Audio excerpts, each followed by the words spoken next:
Ever feel like someone's watching you? The real horrors aren't far. They're just next door.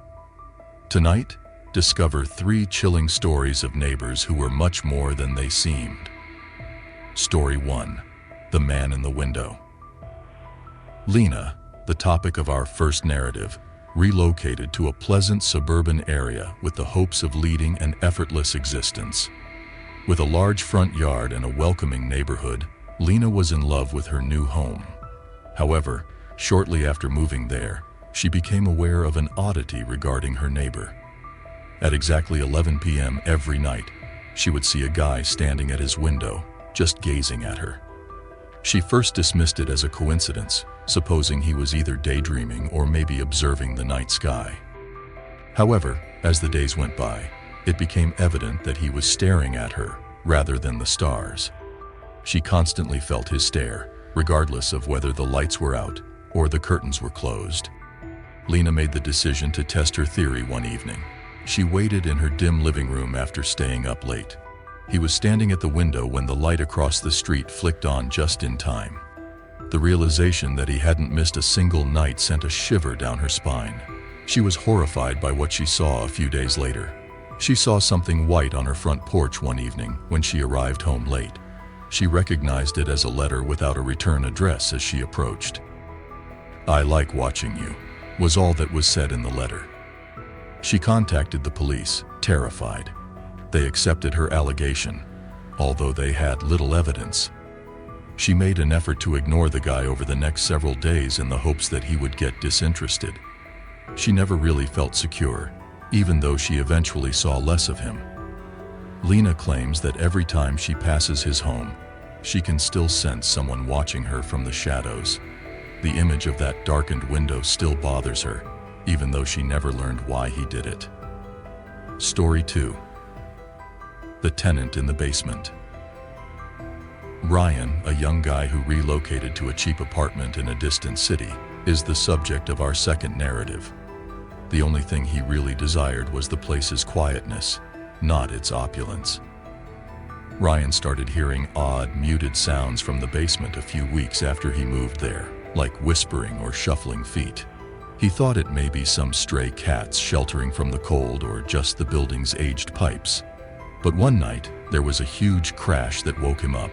The sound was like someone dropping something heavy in the basement. Ryan rushed downstairs to be sure, but it was strangely quiet and completely dark. Trying to get rid of the uneasy sensation, he went back to his flat after seeing nothing out of the ordinary. However, the sounds continued. He heard scratching sounds, odd laughing, and even what sounded like tears throughout the course of the next several weeks. The faintness of it all was unsettling. When the sounds became louder one night, he made the decision to speak with his neighbor. An old lady answered the door when he knocked on the door of the flat next to his. If she had heard anything odd coming from the basement, he questioned. "You should leave," she muttered as her face became white. He asked her for clarification, but she only shook her head and shut the door, leaving him perplexed.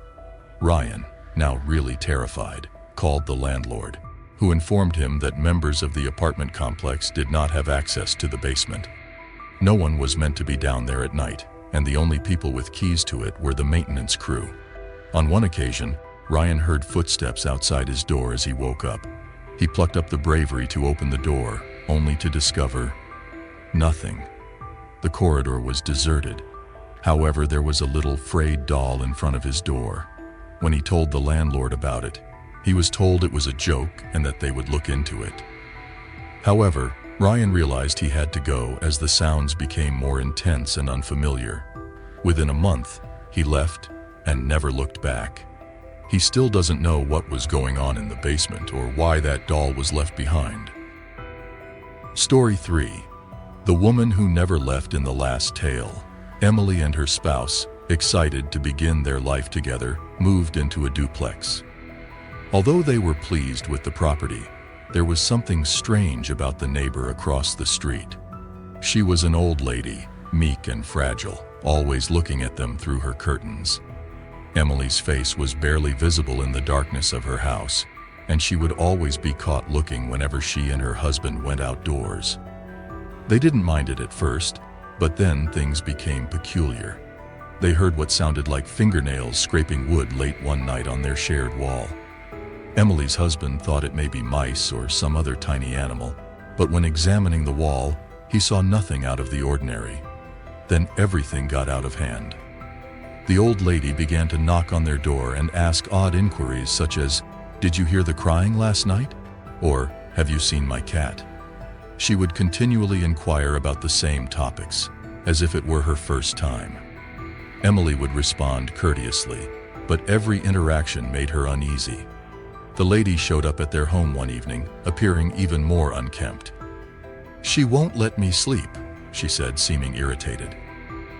The lady just went back to her side of the duplex without saying anything more when Emily, worried, inquired if she needed assistance.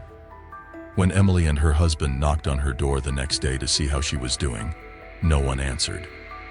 After speaking with the building management, who opened the door, they discovered the unit was totally deserted. The woman's possessions were still there. Her table was arranged with an unfinished cup of tea, and her bed was made. She seemed to have disappeared. The previous tenant had been an old lady who had died in her sleep months before Emily and her husband moved there. The building manager, who seemed similarly confused, said they were shocked to learn that they had been speaking with an unauthorized person. They never saw the lady again after that, and the odd sounds ceased. Emily still questions if she was cohabitating with the spirit of her previous neighbor, a lady who was either too attached or too lonely to go. These three tales serve as a reminder of the enigmatic and even sinister aspects of the individuals we believe to be familiar.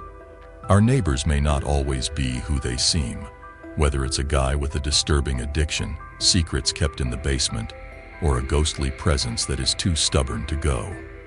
Always exercise caution and keep in mind that sometimes the most terrifying things aren't located far away, but rather are just a door away.